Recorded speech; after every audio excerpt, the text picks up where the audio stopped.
Hey guys, welcome to this week's video. Here, let me see your hand. This one? That one. Yeah, what are those things? Fingernails. No, that and this. Oh. Wedding rings. But you know what comes before the wedding day and the wedding rings? The prenup. Does this mean I don't trust you? I think we're going to end in divorce and I don't, I'm questioning things? No, not at all. What does it mean?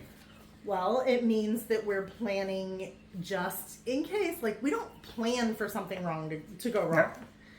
But if anything does go wrong, both of us are protected. Yes. And if I die prematurely, we've already had conversations about what does that look like. Because I get hit by a truck in a month, you don't get the house. Yeah, that's fair. You'll get some of, and we've talked about all of that. All that. And I get a lot of hate sometimes. People are like, you're planning for the failure. No, not at all. No. What else have I done? Because this is to not allow an idiot judge to have say over things they shouldn't. What else have I done to show that I might want to take care of you? Well, last year for my birthday, there was a pretty good life insurance policy. Would you be debt-free and be set up moving forward? Yes. Yeah. I didn't do that because of planning to fail, the marriage to fail, or that I'm looking to ever thinking of getting divorced. I got it right this time. Took me a long time to find her, but I got it right. Okay?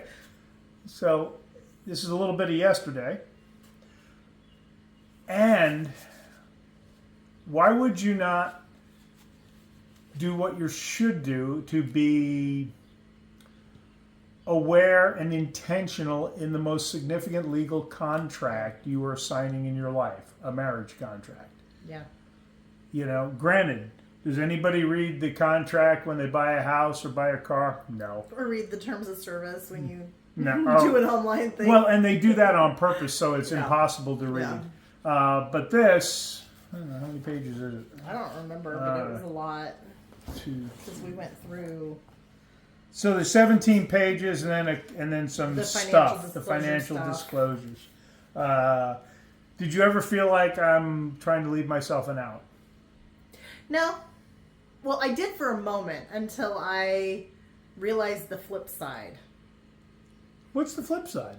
Since I'm 12 years older than you, what's the flip side? Oh, her attorney that I paid for. And this is the one. Now, she didn't know that. She didn't know that. Because you gave me the money. I gave you the money.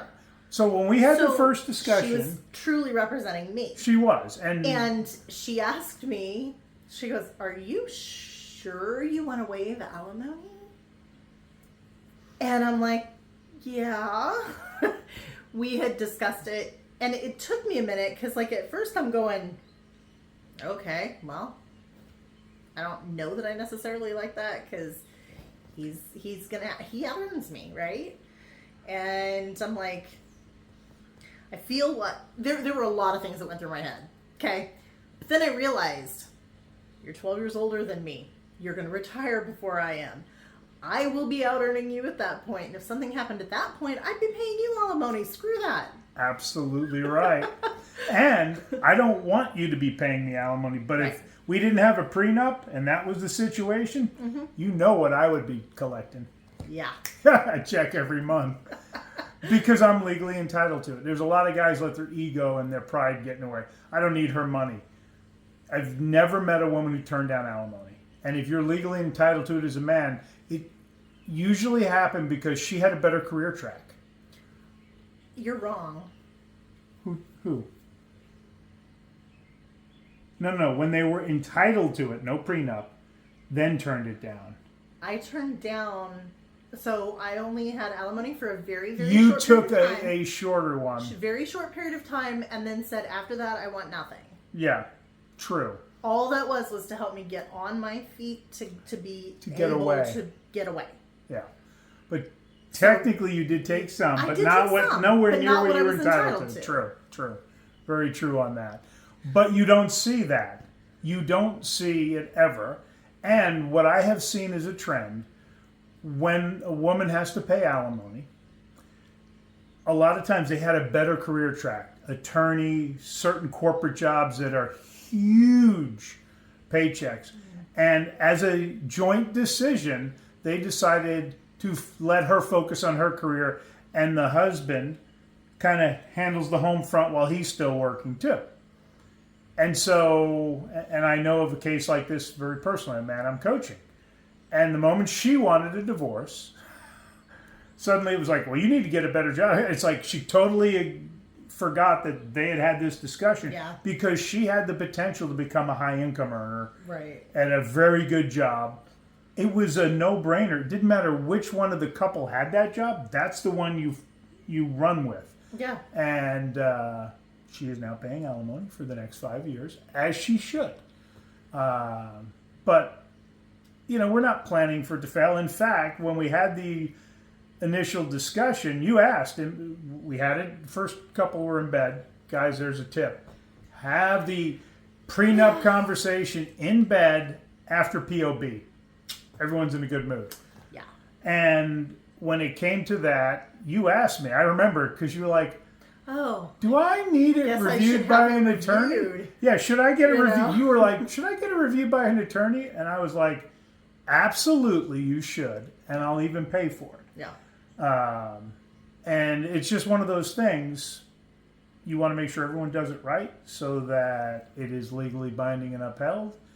And ultimately, this house will probably get put into an irrevocable trust. And then hopefully we have a long, long marriage, many years of me aggravating you. And when that happens, you'll get to live here till you die. So that's that's what we're actually planning for. And we can only hope it works out like that.